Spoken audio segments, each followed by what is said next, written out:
ప్రచార రథం ఘటనపై పూర్తి స్థాయిలో దర్యాప్తు జరగాలని రాజమహేంద్రవరం మాజీ ఎంపీ మార్గాని భరత్ డిమాండ్ చేశారు. నిందితుడు కోవర్ట్ ఆపరేషన్లో భాగంగానే ఎన్నికల సమయంలో తమ వద్ద చేరాడని ఆరోపించారు. అతని బంధువులంతా టీడీపీకి చెందినవారే అన్నారు. తమ కుటుంబానికి ఈ ఘటనతో ఎలాంటి సంబంధం లేదని, దీనిపై మార్కండేయ స్వామి ఆలయంలో ప్రమాణం చేస్తారని చెప్పారు. ఎమ్మెల్యే ఆదిరెడ్డి వాసు కూడా ఆయన కుటుంబ సభ్యులతో కలిసి ప్రమాణం చేస్తారా అంటూ మార్గాని భరత్ సవాల్ విసిరారు. కోవర్ట్ ఆపరేషన్కు సంబంధించి విచారణ పూర్తిగా జరగాలంటున్న మార్గాని భరత్తో మా ప్రతినిధి హరీష్ మరిన్ని వివరాలు అందిస్తారు. ఎంతో ప్లాన్డ్గా తన మీద కోవర్ట్ ఆపరేషన్ జరిగిందంటున్నారు మాజీ ఎంపీ మార్గాని భరత్. తన కార్యాలయంలో జరిగిన ప్రచార రథం దగ్ధానికి సంబంధించి తిరిగి తనపైనే ఆరోపణ చేసే విధంగా ఇన్వెస్టిగేషన్ జరగడం, ప్రతిపక్షాలు అధికార పక్షం ఆరోపించడాన్ని తీవ్రంగా ఖండిస్తున్నారు. సార్ చెప్పండి, అసలు ఈ కోవర్ట్ ఆపరేషన్ ఎలా జరిగిందంటారు? ఎన్నికలకు ముందు కొద్ది రోజులు మీ దగ్గర ముందు అతను రావటం, ఎవరైతే నిందితులు అంటున్నారో మీ దగ్గరే ఉండటం, మీరే మీకు సంబంధించిన వ్యక్తి చేశారని పోలీస్ డిపార్ట్మెంట్ కూడా చెప్పండి. ఎలా చూడొచ్చు మొత్తం సినారియోని? నాకు తెలుగుదేశం పార్టీ ఆఫీస్ నుంచి ఒక ప్రెస్ నోట్ తయారు చేసి పంపించిన అంశం కింద కనబడుతూ ఉంది. అసలు ఫస్ట్ స్టార్టింగ్ ఎత్తుకోవడమే పోలీస్ డిపార్ట్మెంట్ వైఎస్ఆర్సీపీ కార్యకర్తని మీరు ఎట్లా ధృవీకరిస్తారని అడుగుతున్నా. అదే రకంగా మాకు ప్రధాన అనుచరుడని ఎట్లా ధృవీకరిస్తారని అడుగుతా ఉన్నా. ఈ శివాజీ అనే వ్యక్తి ఎలక్షన్స్ ముందు నెల రోజులు కూడా కాదు అతను వచ్చాడు మా దగ్గరికి. ఇక్కడికి వచ్చి ఇక్కడ ఒక ఇన్ఫార్మర్ కింద పనిచేస్తున్నాడని అనిపిస్తూ ఉంది. మరి ఇంత ఘటనకు పాల్పడ్డాడు అన్నానంటే అతను ఒక కోవర్ట్ ఆపరేషన్లో భాగమే కనబడుతూ ఉంది. ఇప్పుడు సింపతి తెచ్చుకోవాల్సిన అవసరం కర్మ ఇప్పుడు మాకేంటండి? అదేదో ఎలక్షన్ ముందు తెచ్చుకుంటారు కదా, ఇప్పుడు తెచ్చుకోవాల్సిన కర్మ ఏంటి? నాకు ఒకటి, నిన్న పోలీస్ డిపార్ట్మెంట్ ఇచ్చిన ప్రెస్ మీట్లో ఒక అంశం అయితే అనుమానాస్పదంగా ఉంది. 7 గంటల నుంచి 10 గంటల దాకా ఇదే ప్రాంగణంలో తాగిన వ్యక్తి 3 గంటలు తాగాడు. 3 గంటలు తాగిన వ్యక్తి, ఒక వ్యక్తి ఎంత ఆపరేషన్ చేయగలుగుతాడా? ఒక సింగిల్ వ్యక్తి. దీనికి బ్యాక్డ్రాప్ ఎవరున్నారు? ఇవన్నీ కూడా సమగ్రమైన విచారణ జరగాల. నిన్న అతను ఫేస్బుక్ ఇవన్నీ కూడా మా వాళ్ళందరూ కూడా చూస్తూ ఉంటే 6 నెలలు 8 నెలల క్రితం పోస్టులు ఇవన్నీ చూస్తూ ఉంటే బీజేపీ పోస్టులు ఉన్నాయి. మొన్న ఏప్రిల్ మంత్ మే మంత్లో కూడా చూస్తూ ఉంటే బీజేపీ పోస్టులు కనబడుతూ ఉన్నాయి. ఇతను కుటుంబ సభ్యులు, ఇతని బంధువులందరూ ఏ పార్టీలో తిరుగుతూ ఉన్నారు? దీనిపైన కూడా ఎంక్వైరీ చేయాలి. పోలీస్ డిపార్ట్మెంట్ కూడా కాల్ డేటా రికార్డు తీయాలి. ఆ కాల్ డేటా రికార్డులో ఎవరెవరికి ఫోన్లు చేశాడు? ఇతను ఒకటే కాదు, వీళ్ళ కుటుంబ సభ్యులు ఫోన్ల యొక్క సిడిఆర్ కూడా తీయాలి.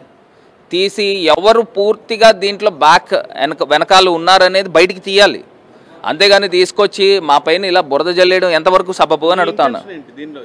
ఇప్పుడు నాకైతే ఒక్కొక్కటి క్లియర్గా అర్థమైన అంశం ఏంటంటే, మోరంపూడి ఫ్లైఓవర్ దగ్గర శిలాపలకాన్ని తెలుగుదేశం పార్టీ గూండాలు వాళ్ళు పగలగొట్టారు. అది 2 తెలుగు రాష్ట్రాల్లో ఎంత వైరల్ అయిందో కూడా చూసాం.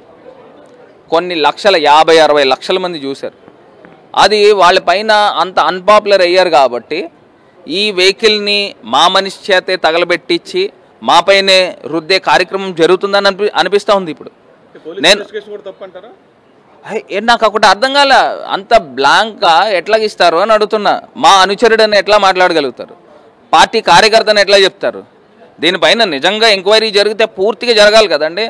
6 నెలల క్రితము, 1 సంవత్సరం క్రితము అతను ఎవరెవరితో తిరిగాడు, అతని ఫోన్ తీసి చూస్తే అతని ఫోన్లోనంతా కూడా తెలుగుదేశం పార్టీ వాళ్ళతో తిరిగిన ఫోటోలు కనబడతా ఉన్నాయంట.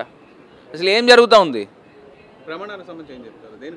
నేను ఒకటైతే చెప్తున్నానండి, నాకు పోలీస్ డిపార్ట్మెంట్ పైన ఇప్పటికీ పూర్తి స్థాయి నమ్మకము, విశ్వాసం ఉంది. దీన్ని సమగ్రమైన విచారణ జరపాలి. దీనికి బ్యాక్డ్రాప్ ఎవరున్నారనే అంశాలని బయటికి తీయాలి, వెలికి తీయాల్సిన అవసరం ఉంది. నేను ఇవాళ చెప్తా ఉన్నా, నాది కానీ నా కుటుంబ సభ్యులు కానీ ఈ ఘటనలో ఏమాత్రం ప్రమేయం ఉన్నా నేను సత్య ప్రమాణం చేయడానికి సిద్ధంగా ఉన్నా. సాక్షాత్తు మార్కండేయ స్వామి గుడి దగ్గరకు వచ్చి నేను ప్రమాణం చేయడానికి సిద్ధంగా ఉన్నా. అక్కడ అర్థమవుతుంది కదండి, ఆ పోలీస్ డిపార్ట్మెంట్ ఇచ్చిన ప్రెస్ నోట్లోనే అనిపిస్తూ ఉంది. నాకు ఆశ్చర్యం అనిపిస్తూ ఉంది. ఇప్పుడు గతంలో కూడా ఇదే ఎలక్షన్స్ టైంలో ఎంత దుర్మార్గంగా రాజమండ్రిలో విష సంస్కృతి జరుగుతూ ఉందంటే 25% అని చెప్పేసి పాంప్లెట్లు, కొన్ని లక్షల పాంప్లెట్లు నేను ఎక్కడెక్కడైతే డెవలప్మెంట్ చేశానో ఆ ప్రాంతంలో జల్లేశారు. హ్యాపీ స్ట్రీటు, కంబాల్ చెరువు, ఈట్ స్ట్రీట్, అదే గ్లో గార్డెన్, ఇలా రకరకాల ప్రాంతాల్లో. దానిపైన ఇప్పుడు దాకా పోలీస్ డిపార్ట్మెంట్ నేను మొత్తుకుంటా ఉన్నా, ఈ తెలుగుదేశం పార్టీ వాళ్ళ పనేనని, ఎమ్మెల్యే వాళ్ళ తాలూకు వాళ్ళ పనేనని. దాన్ని ఇప్పుడు దాకా చేయలే. ఇప్పుడు ఎవరైతే మనము అప్పుడు అనుమానంగా ఉన్నారో వాళ్ళందరూ సిటీ నుంచి అబ్స్కాండ్ అయిపోయారు, ఇప్పుడు వచ్చి తిరుగుతూ ఉన్నారు. వాళ్ళ ప్రధాన అనుచరుడే నిన్న ఫేస్బుక్లో చూస్తే పోలీస్ డిపార్ట్మెంట్ ఇంకా ప్రెస్ నోట్ ఇవ్వకముందరే అతను ఒక ఫేస్బుక్ ద్వారాగా ఒక పోస్ట్ చేశాడు.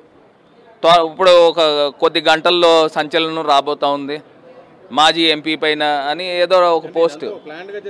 ఆ పోస్ట్ ఉందా అండి? 100% అండి.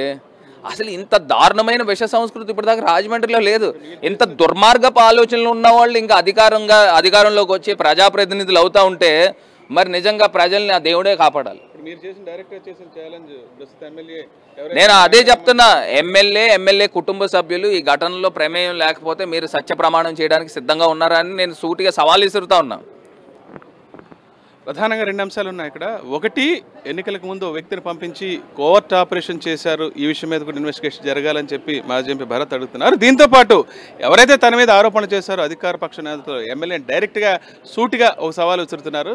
తాను కానీ తన కుటుంబ సభ్యులు కానీ వ్యవహారంలో ఉంటే మార్కండేయ స్వామి ఆలయంలో ప్రమాణం చేస్తామని, మీరు చేయడానికి సిద్ధమని ప్రశ్నిస్తున్నారు. మొత్తానికి పోలీస్ ఇన్వెస్టిగేషన్ అయితే మరొకసారి తరోగా జరగాలని కోరుకుంటున్నారు. ఎందుకంటే జరిగిన సంఘటనలో ఎవరెవరు పాల్గొన్నారు, ఏ పరిస్థితుల్లో వాళ్ళు ఇది చేశారన్న విషయాన్ని కూడా పోలీసులు పరిగణలోకి తీసుకోవాలని స్పష్టంగా చెప్తున్నారు. రాజమండ్రి నుంచి విజయ్ స్మృతికల్ హరీష్ ఫర్ సాక్షి న్యూస్.